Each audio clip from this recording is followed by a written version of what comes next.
All right, y'all always give me a hard time about how I open some of these chip bags. Some of them, this is like a really thick material. I don't know what you call it. And they're hard to open like a regular chip bag. And they even have a little tear. So they're like telling you to tear here. Okay, I'm going to follow my directions because I'm a good girl sometimes. But I remember I got one of these bag sealers. So we're going to test it out, okay? So everybody can stop worrying about how Larissa opens bags. Seal attempt. It's kind of going to be a little weird because I did open the bag a little funky, okay?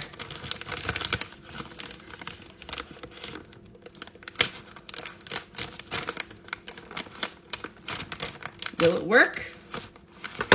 I don't know. It did! Ah! Okay, I missed that spot, so let's get that spot, but it did work.